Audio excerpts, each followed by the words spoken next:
Okay, real voices. Here's the final draft of the opening address for tomorrow's proceedings. I've implemented your original with the figures you asked for from the yard. I see. Excellent work. Thank you. You're welcome, my lord. What's Lord Van Zeek's doing here? My, there seems to be an awful lot of tension in the air, wouldn't you say? Well, Dragon, there's only one way for us to know what Susato sounds talking like that. And that's not through me, because I don't voice her. What? Sure. This place is stifling enough as it is. We really don't need any more tension. Oh. My apologies. I didn't notice you come in. Your small stature and dark dress make you all but invisible to me. Oh, no. It's entirely my fault for wearing black, I'm sure. From now on, you must dress in white from head to toe wherever you come here. Now then, Mr. Naruhodo. Yes, my lord. I'm right here. Kill me now. Is something wrong?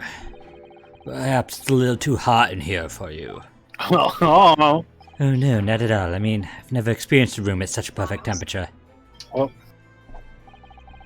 Give me a sec. If you're sure. The beads of sweat carving their way down your face seem to suggest otherwise. Do you need a minute? Okay. I think Aaron's answering like a call or something. So yeah, I'm sorry about that voice, guys. It's really hard to even talk how I was doing it in the original case.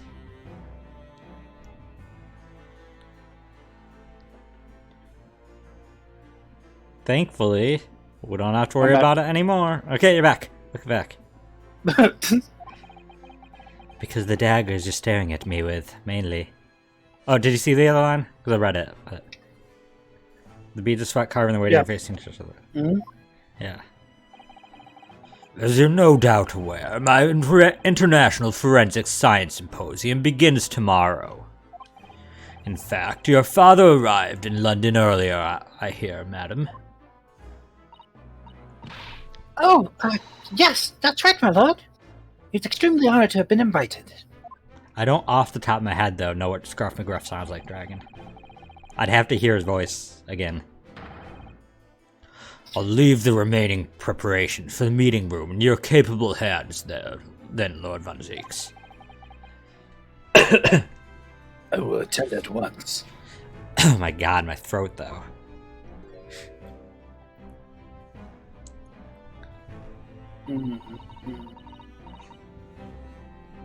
He gave you a very cold stare as he left, didn't he?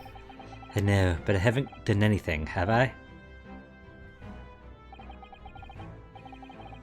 These past few days, my feet have barely touched the ground, I must say. Sounds relaxing. My dedicated right hand of many years recently put out of action in spectacular fashion. Whoopsie whoopsie. Oh, I'm sorry to hear that. Is your left hand still of service? It's not how he's talking about Dr. Scythe. I love it. Is your left hand still of service? Ah, of course. No, Shady, I know exactly where the cause from. It feels like my throat feels like it's made of phlegm at this point. I'm terribly sorry about that. I was just, Fear not, you've done nothing wrong. Dr. Scythe's own wrongdoing precipitated the situation. You needn't concern yourself with it any further. That would be a lot easier to do if it weren't for the piercing stare you're giving me. Lord Van Zeeks is doing an admirable job of holding the fort. Though disturbingly, his apprentice has been missing since yesterday. Oh, missing? What's become of Cosmos One now? Oh no, Kazuma disappeared. Is there anything? I don't think there's probably anything new here. Is there? No, I don't think so. Forensic Science Symposium. Not long ago, visitor numbers to the Great Exhibition exceeded 30 million. 30 million? Are there even that many people in the world? As a comparison, Mr. Naruhodo, the population of the imperial capital of Tokyo is 2 million. I will be opening the International Forensic Science Symposium in the exhibition's main auditorium. This event has been 2 years in the making. 2 years of preparations and negotiations with other countries. Sounds like a tremendous achievement. Congratulations. The 20th century will see the wholesale adoption of forensic investigation techniques, and cooperation between policing organizations around the globe will be essential. Which is why this landmark first symposium had to be hosted here at the heart of a great British Empire, in order that Scotland Yard can become the leading investigative organization in the New World. He's the same as ever, I see. That passion of his is quite something. You're every bit as passionate in your own way, I'm sure, Mr. Naruhodo. I'm the only person in this country who truly cares about a future that embraces forensic science. It was my intention to become Her Majesty's Attorney General and reform the Yard from the ground up. So that the disgrace of the forensic investigation team has been a bitter blow to my ambitions.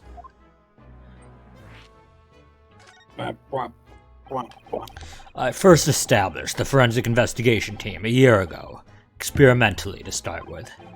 With Dr. Scythe at the helm, I was steadily accruing an impressive record of achievement. I was on the verge of changing its name and elevating its status to a full-blown forensic investigation department. And can you not do that now?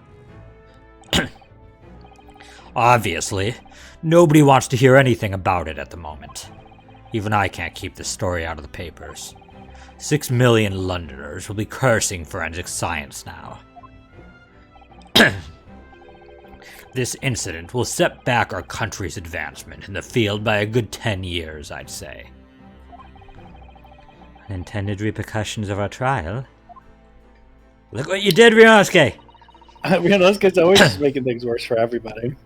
He set couldn't have... Oh, go ahead. He set science back 10 years, single-handedly. Single-handedly. We couldn't simply have overlooked what had happened, though. Of course not. We should all be grateful to you both. Anyway, I'll still reform this country's policing when I become Attorney General. It might delay my plans, but it won't alter them. Nothing will stand in my way.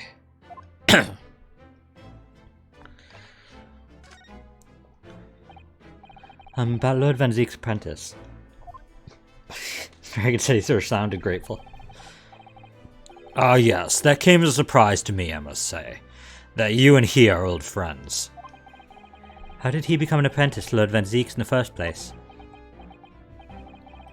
It came about 3 months ago. An unidentified Asian man was apprehended by border police. They found him hiding aboard a large goods vessel. Oh my, so he still a way to get here.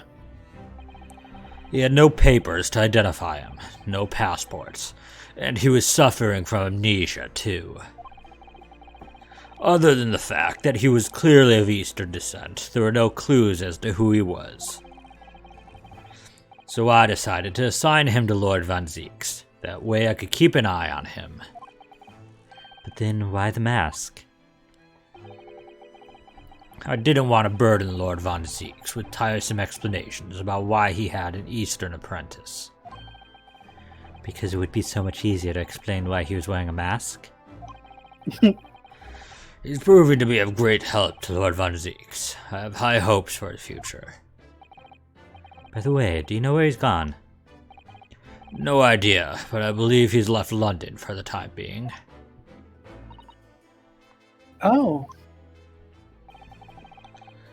I take it you also didn't know that the man's father was one of our country's most infamous criminals, I mean. Gen Shinosuke.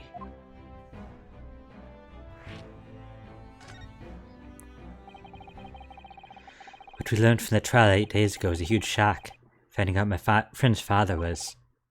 Ah yes, Gen Shinosuke. The professor case 10 years ago caused a great stir here in Great Britain. There were such awful murders and unprecedented, using a ferocious dog as a murder weapon. No one would have believed the culprit was a foreign student invited to study here by the government. So the true identity of the killer couldn't be made public then, and it can't be made public now. Nobody in your country knows it was him, and neither do the citizens of London. The main motivation was to avoid aggravating relations between the two nations at the time, I understand. Correct. However, it has to be noted that there were some supporters of the professor's apparent cause. What? Supporters of a mass murder? The majority of the man's victims were a blight on the aristocracy of the day. Somewhat ironically, their deaths were actually benefited society as a whole. Or so a few thinkers in London believed, anyway. Wait, I see. But it was still murder, wasn't it?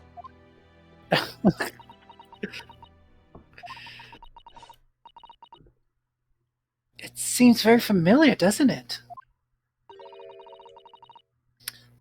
To the idea of the Reaper of the Bailey.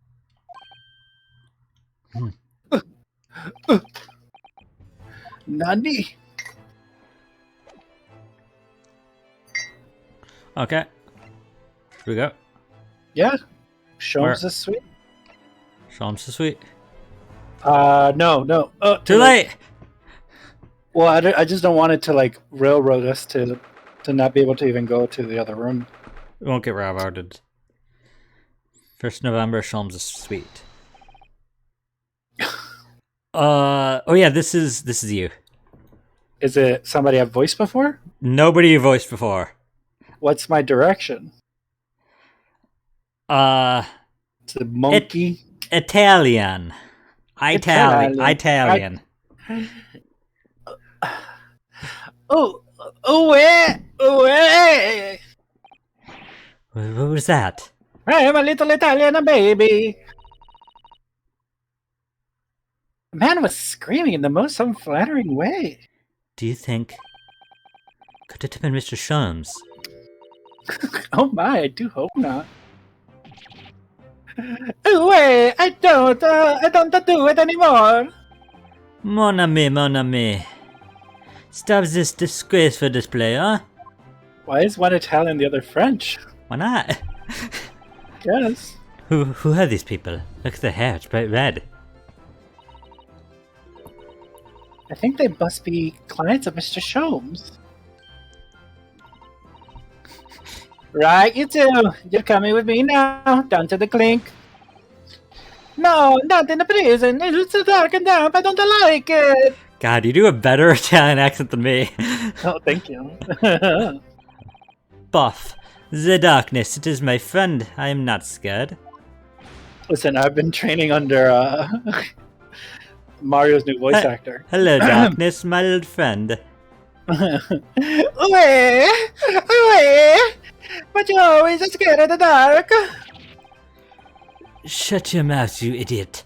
I will sit quietly in the dark and plan our next daring heist. I don't like it. Oh man, he cut out. I don't like this. I don't like it. Well, tough. We'll finish this down at the yard. Now get them moving. Bye then, Ginny. Have fun. Oh, yeah. Thanks, Iris. And thanks, great detective.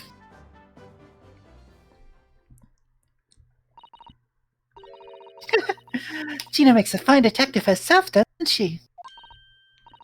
Oh, Susie! And Bruno! Hello, Iris. We're home. Well, did you find your daddy? Oh, yes. We arrived at home. We arrived at the hotel just before he and his friend. Oh, well, that's great news. I hope I'll get to see my daddy again soon. I hope he wasn't tragically murdered in a case that served as a protagonist tutorial. Oh man, that moment when your father is murdered in a case that served as a protagonist tutorial. So relatable. Yes, of course. Dr. John H. Wilson. So, Iris, all that remains now is that greatest of problems known to man. But before we concern ourselves with that, I believe some teas in order, don't you, my dear fellows?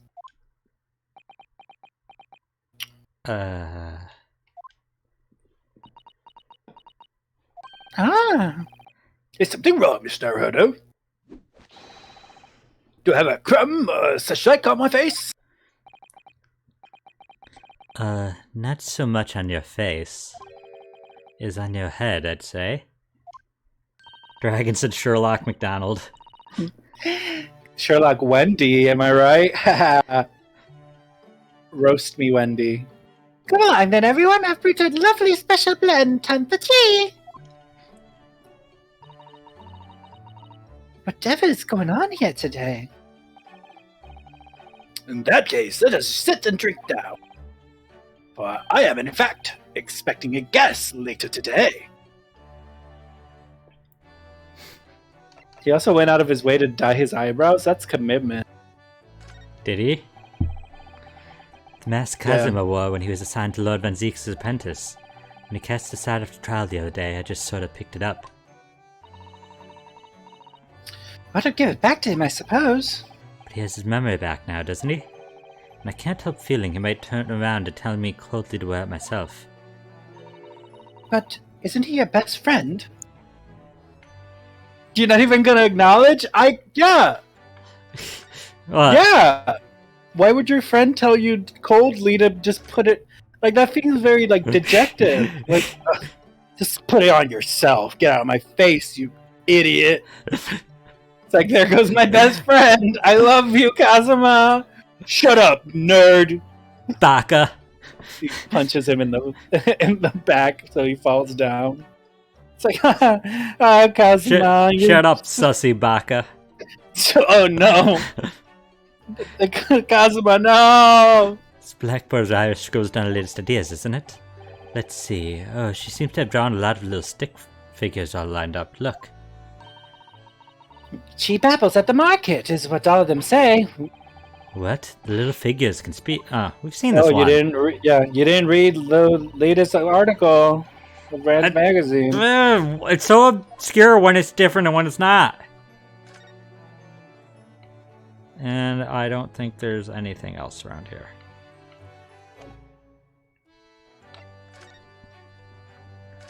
Two visitors.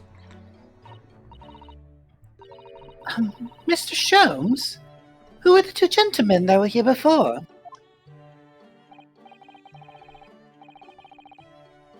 Oh, just a pair of petty criminals. Nothing of significance.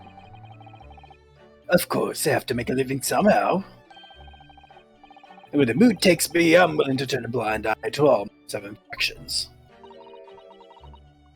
When the moon takes you? All manners of infractions. But when such fellows sets their sight on Mr. Sherlock Holmes, well, that's when the luck runs out. Oh my, you were the target of a crime, Mr. Sholmes. but I quickly devised a plan to entrap them and deliver them to our young detective ally. You should have asked Grexy to come too. We could have had an arresting tea party. A resting I tea did- party. I did send word, but no answer was forthcoming. Man is consummately at the wrong place in the wrong time. There's a word for it, I'm sure. Ha! I have it! A bungler, that's the word.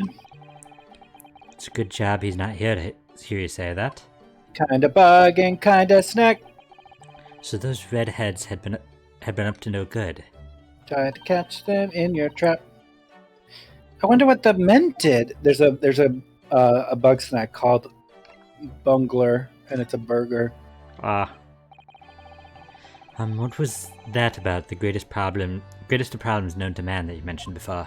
You might think that it's impossible. It's another fiendishly intricate case, Mr. Sholmes.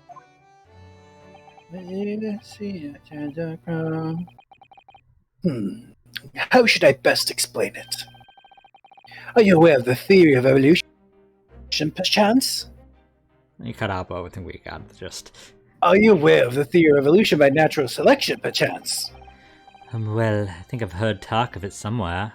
Possibly? Perchance. It's a revolutionary scientific theory that was newly proposed 40 years ago now.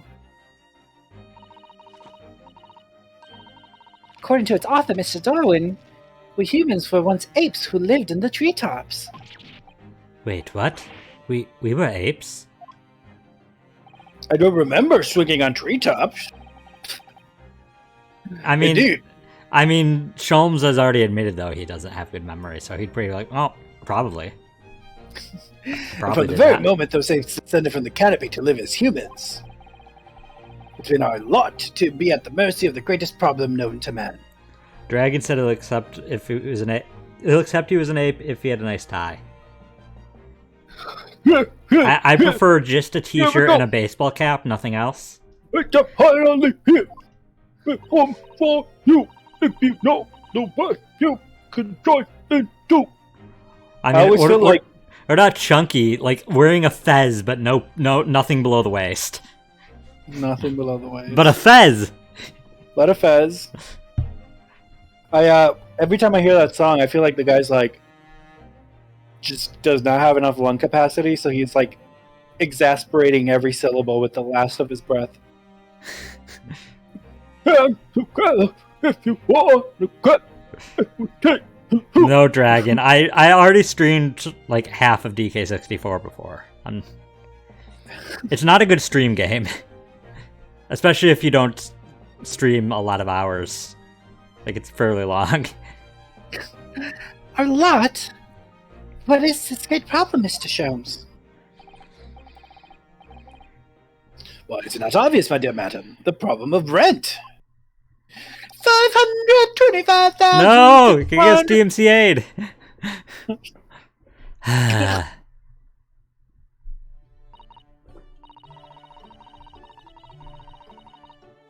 Now, Vivo and sorry. But did you not receive a rather large sum of money from Madame Tuspel's only the other day? Sure, a large sum. One potted herb from Iris and a new motor car for me later, and it was quite disappeared, I assure you. You bought a car? That was a lot of money. All I could buy was a potted plant on a car. Honestly, Hurley, you know you squandered it. Yes, well, anyway, 2 days ago, I discovered the answer to man's greatest problem. For the coming month, at least. And which was the answer? Why, there's a substantial clue. Before your very eyes. Don't tell me, let me see. Humans are sorry creatures, unable to see what's in front of their noses. Let me give you some assistance. Don't look, but observe me very closely. There's one particular feature about my person that has changed. You should notice it in the end, I think. In the end? It's been stabbing me in both eyes right from the very beginning of our conversation.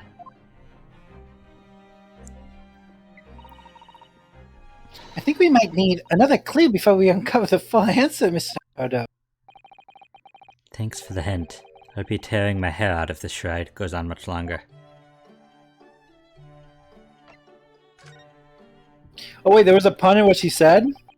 What? I think there was a pun in what she said. What do you mean? Before we uncover the full answer, is that what it is? Hair's covered up? I don't know. Mr. Sholmes, isn't it about your time you told us the truth? I don't think it was a pun. Fair. Just over a week ago, you said to us, I'm actually a natural gray-haired person. That's the truth. I will now tell you something of the first importance, my dear. Great detectives are wont to lie. It will serve you well to remember that. You might think that it's impossible. that case aboard the SS Burya in Japan. In January! Ah! You did it again! How? You Every did it time! Why am I did it reading again. January as Japan? Everybody, my birthday is Japan 5th, just so everybody knows. No, you're doxing yourself. Japan 5th.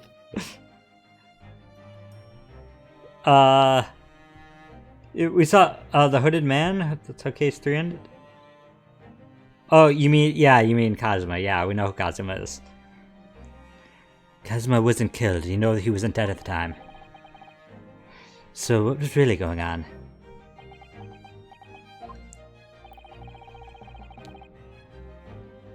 The fellow was unconscious for a very long time.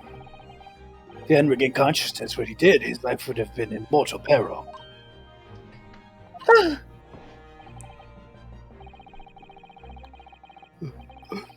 Of course, a side effect of the prolonged comatose state was amnesia, as you know. It was a simple enough task to silence the crew. But how?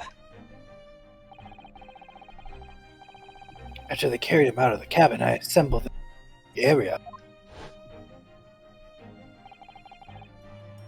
And then I made them swear to leave him unconscious and have him unlaid from the ship at Kong, murdered corpse.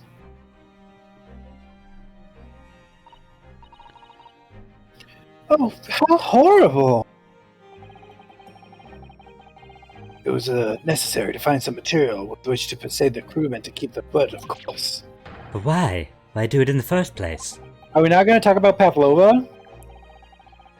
What about her? Did she get killed? Deported back to Russia for not actually killing anybody? I mean, yeah, poor Pavlova, but I think they all forgot about her. So rude. I'll be at the liberty to elaborate in due course. But for the time being, I would like to reassure.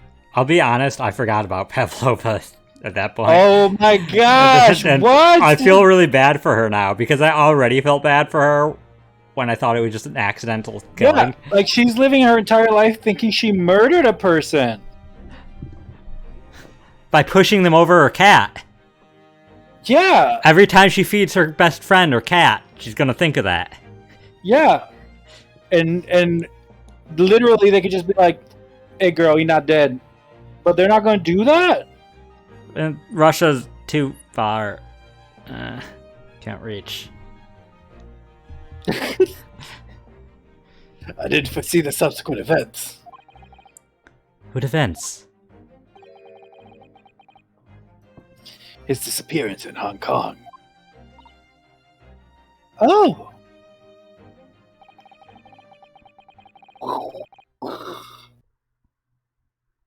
I believe I made a gross error of judgment. Mr. Sholmes. Anyway, Do we have anything? No. look at my armband. Oh, this is new, by the way. I just noticed. Should we click it? Yeah, it's the first time you've asked me if we should click something. This looks like last week's edition. What's that article circled in red ink there? It's an advertisement column. It says, to the Redhead League. The Red-Headed League? What's that? I don't know. I've never heard of it before, but...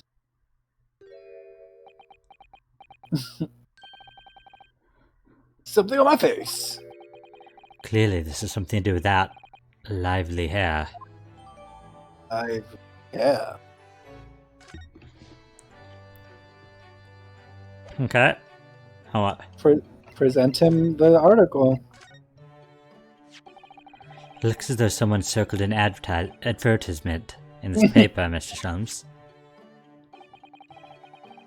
To the Redhead League.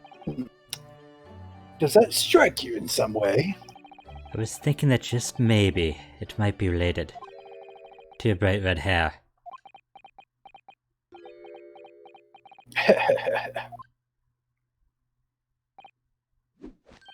So, at last you've led to apply my methods, listener. Sorry? In the first instance, and quite indispensable, observation. Believe me, I could have seen that hair with my eyes shut. So then, allow me to regale you with the details of my latest act. Regale or boast? Bum, bum, bum. So what is the Red-Headed League, which seems to be the subject of the advertisement you've circled? You notice it on the paper, then? That, my dear fellow, was going to be the source of my month's rent payment. It was? How? According to the advertisement. We'll stop after this scene. After we're done at Sholmes. The Red-Headed League is a distinguished institution of fellows of unspecified governance. In fact, the only condition for becoming a member is having red hair. This is actually from a Sherlock Holmes story. It is, yeah. That doesn't entirely surprise me. But listen to what the lucky redheads receive once they join. An unconditional salary of £4 a week. Oh my, £4 a week? £4? That's like 1/500th of a ton. But why? What are they paying people for? That I don't know. The details are given in the advertisement. No details. Surely every redheaded person in the country would have been flocking to join that league. In that case, you're right, CZ. There's no time to lose. I'll put on my application at once. So will I. I just... the off chance... That might be stretching a point, I think. The trouble is, they have a fixed number of members, you see. Oh, I see. So once a certain number of people have joined, no one else can. But as luck would have it, one member recently passed away. It wasn't particularly lucky for the redhead person in question, I feel, Mr. Sholmes. Sholmes really just like, luckily someone died. So you decided to try to join in his place? Correct. I mean, look at me. Have you ever seen such a red-headed fellow? No. So why? Why did it have to go so wrong? What on earth happened? Blunder, Miss Naruhodo, though it pains me to admit it.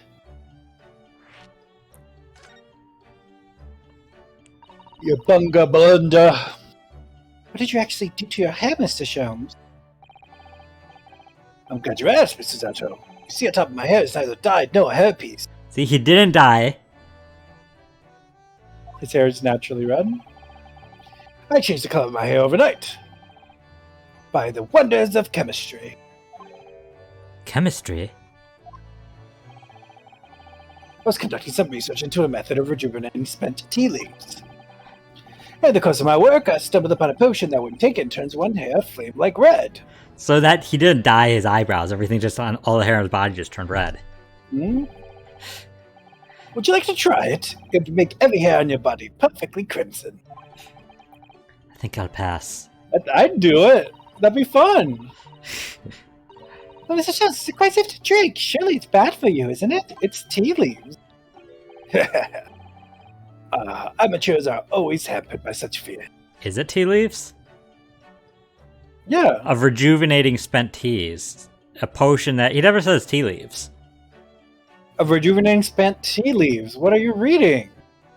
Yeah, it's not the tea leaves itself, it's a method of rejuvenating it. A chemical that you put the leaves in and they're rejuvenated.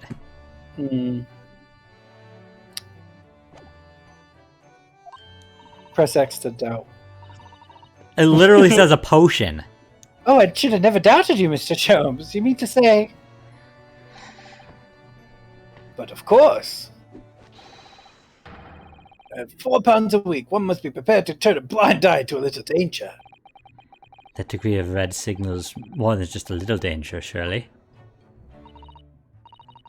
So anyway, Hurley left full of confidence yesterday with his new red hair. For the park on Lime Street where the Red-Headed League were interviewing prospective new students, members. So what went wrong? The whole park was choked with red-headed folk. Costa Orange Barrow. I queued for 8 hours solid before at last I reached the front. But when the panel of interviewers saw me, they immediately said, "Ah, Mr. Herlock Sholmes, are you in disguise to conduct an investigation?"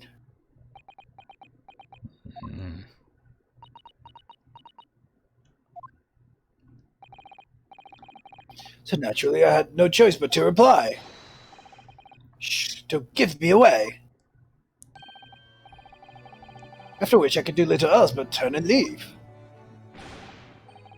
Then this morning when I looked in the mirror, irritation stirred within me. So I turned that pair into the police. Oh dear, what a disaster. Poor Hurley and those two redheads.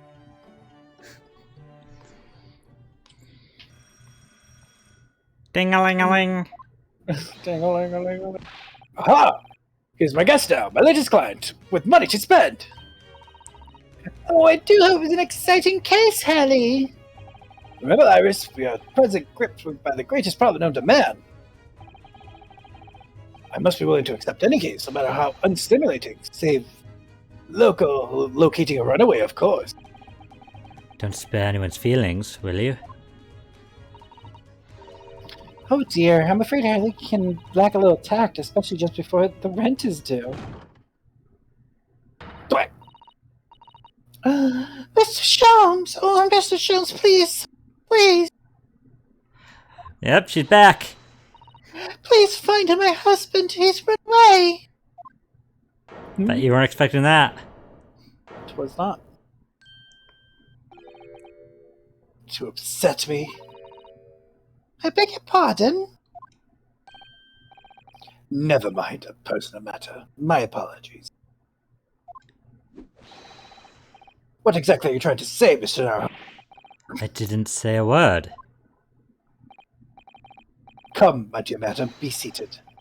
Iris, some tea, if you please. Of course! Oops. You okay? I just choke up my spit a lot, apparently. What's the matter, Mr. Zato? Oh, I just choke on my spit a lot, apparently. Oh, it's just a gentlewoman. I feel sure we've seen her somewhere, but very recently. Yes, now you come to mention it.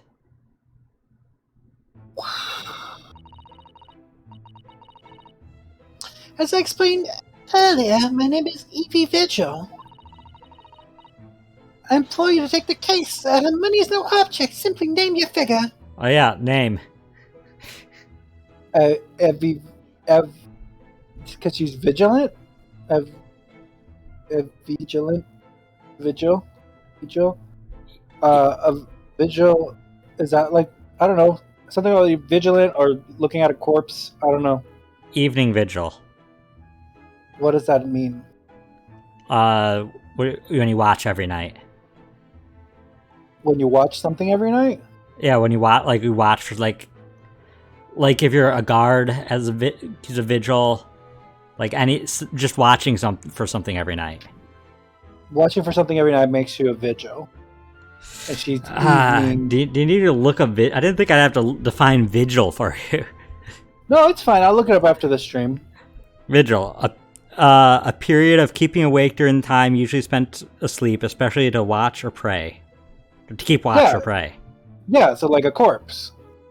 What do you mean a corpse?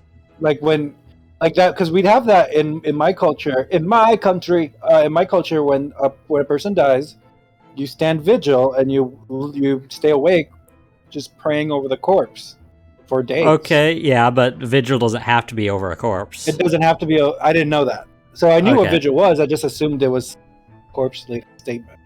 No, it's just keeping watch or praying apparently, but I don't think praying is relevant here. I guess so. It is for my definition, so I knew what it meant. I already read this line. I know. I'm pressing A. I had to open the window again. Money and wealth are of little consequence to me, madam. Being offered a case to solve is reward enough. Oh, Mr. Sholmes, you're the picture of benevolence. I will, of course, make a mental note of your offer, however, for contingent reasons. I trust you'll remember your words also.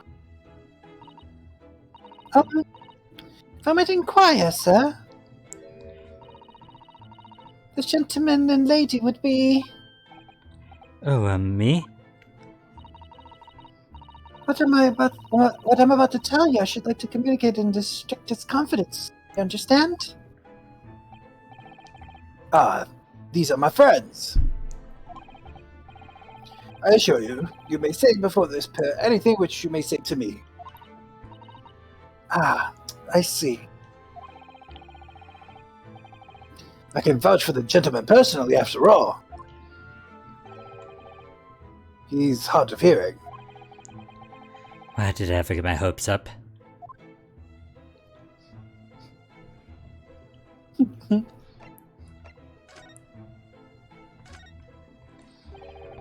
Forgive me for asking, Mrs. Vigil, but have we met somewhere before? Quite recently, perhaps. Oh my! Sure, my dear fellow. What is your intention? Clearly you have no ability to differentiate between the facial features of the English. If you wish to invite the lady to tea, you must do so in a more gentlemanly fashion. Is it possible? Why are you voicing like that suddenly? Because she thinks he's hard of hearing. Oh. Fair. You didn't Fair. like that direction? No, that's fine. I just didn't put that two and two together. That you're the nice young lawyer trial I attended last week. Ah, I knew I recognized her. It's not nearly as funny as I thought. To have a man's fate in the palm of one's hands. Oh gosh, oh golly, it sends shivers down my spine. I didn't quite recognize her because she's acting so differently now. It must be very difficult for you as a lawyer, being hard of hearing, I mean. As soon as you'd stop the joke. It must be very difficult for you as a lawyer. Pardon? Oh dear, I'm so sorry. Don't worry if you can hear. It was frippery, really, nothing more. Now look what you started, Mr. Sholmes. Thank you very much. I believe it would be prudent for you to sit quietly in the corner. Yes. How rude. Tell us about your husband, madam. Mr. Vigil, my daily, is 40 years of age. Do you get it? Something about a corpse? What? It was a joke based on the original definition of vigil. Listen, it's too late. We've been streaming for too long. The jokes aren't sticking anymore. I said after the room. It's daily vigil. That's daily vigil. Daily vigil and evening vigil. I mean, it's cute, for sure. I have a photograph here. Aw. An entirely unremarkable gentleman, by appearance at least. How long have you been married? It will be 15 years this year.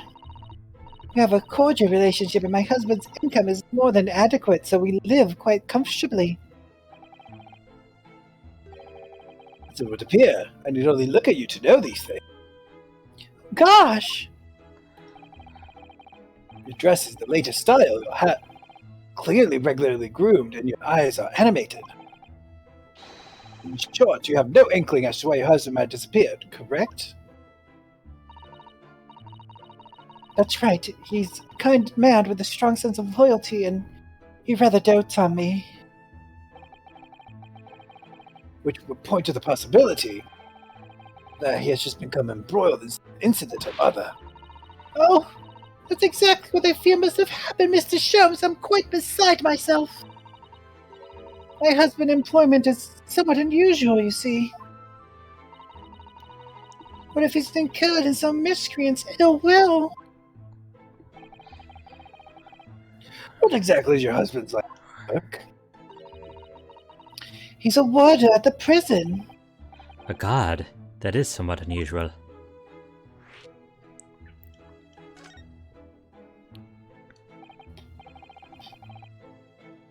So your husband is a prison warder?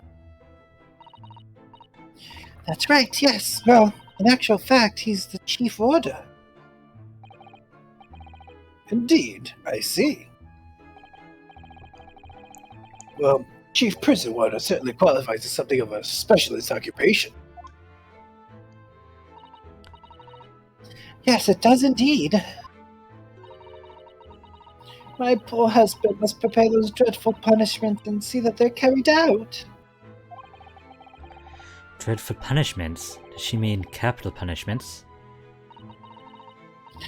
And at such times he must occasionally spend a night or two in the prison dormitory. Dragon says a wild Eevee has appeared. And for that extra responsibility, he is enumerated more handsomely. You're cutting out, but it's fine. I wonder why. We've done so well. I don't know. It's been the last bit. Maybe because of how loud I was before. Like the mic is now locked to a different level. Of course, we make no mention of my husband's work to the neighbors. Yes, I believe your prudence is justified. Tell me, at what prison is your husband engaged? Barclay Prison, Mr. Sholmes. Really, Barclay? Oh, a fine establishment. If I'm not mistaken, there is a large cemetery just behind it. Yes, that's correct. Lowgate Cemetery. No. Lowgate Cemetery? The very place we were discussing in court. That's unbelievable. Unbelievable, my dear fellow, and yet undeniable. Sorry, Mr. Sholmes, I'm afraid you've lost me. Pay no heed, madam, pay no heed. A private matter. This can't really be a coincidence, can it? Husband's disappearance. Oh, that's me. So the matter of your husband's disappearance, when did you realize he's missing? Please try not to laugh. It was yesterday. Ha! Ha ha ha! Sorry, yesterday? That really is recent. Laughably so. The truth is, my husband does at times have occasions to spend the night away from his work. It's not at all out of the ordinary for him to not return home at night, but this is different. For him not to make any contact for a whole day? That has certainly never happened before. Oh, my dear Daly, whatever could have happened? My dear Mrs. Vigil, please, calm yourself. Now then, have you contacted the police? Why, naturally, but sadly. They refused to listen to my plea as my husband had a day. I was asked to wait patiently at home. In truth, Mrs. Vigil, I concur with the police. However, let us not be hasty. I see no reason why we should not engage my deductive powers to track your husband down anyway. Thank you, Mr. Sholmes. Furthermore, let me assure you, a chance to solve the greatest problem known to man for another month has no bearing on my decision. It's only to put a sweet smile on another Londoner's face. That's really all there is to it. You have my eternal gratitude. I shall pay any sum you care to mention. Dragon said maybe he's conducting a vigil somewhere on a daily sort of frequency. You seek only to put this sweet rent in your landlady's purse. That's all there is to it.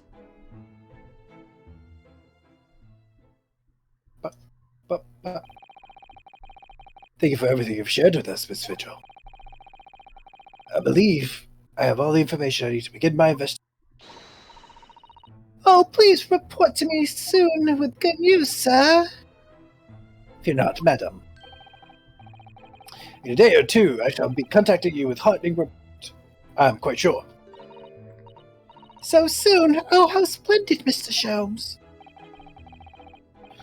You should be delivered early. If you'd be so kind as to leave a photograph of your husband in possession.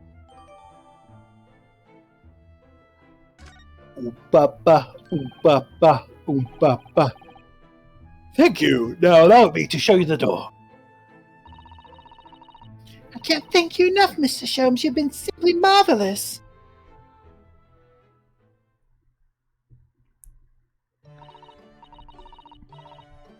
You know, I think every time Hurley, but how did you come up with such nonsense?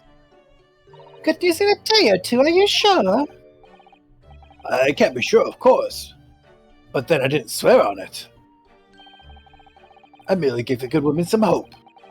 I hope to be able to give her some good news, one might say. After all, the rent must be paid by the end of the day tomorrow. If by that time I've successfully located Mr. Vigil, we shall be mutually relieved. Wouldn't you agree, Mr. Naruhodo? Don't look at me with those pleading eyes.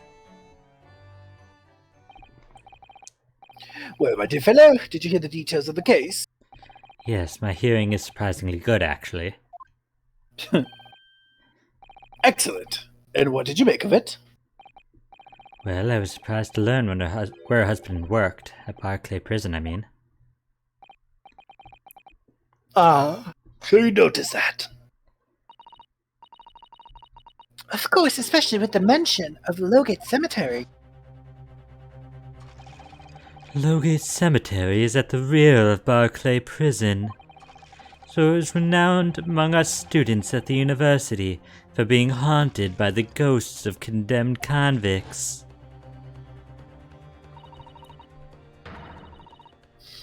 Barclay Prison is where that notorious man was incarcerated. The professor. And now a warder from the prison has mysteriously disappeared, it would seem. It's all very peculiar.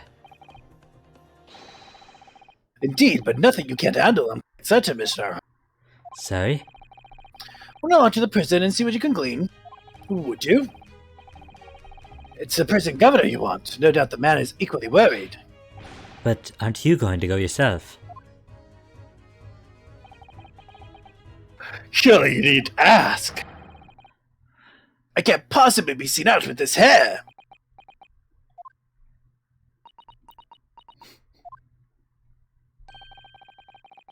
But didn't you go to Lime Street with that hair?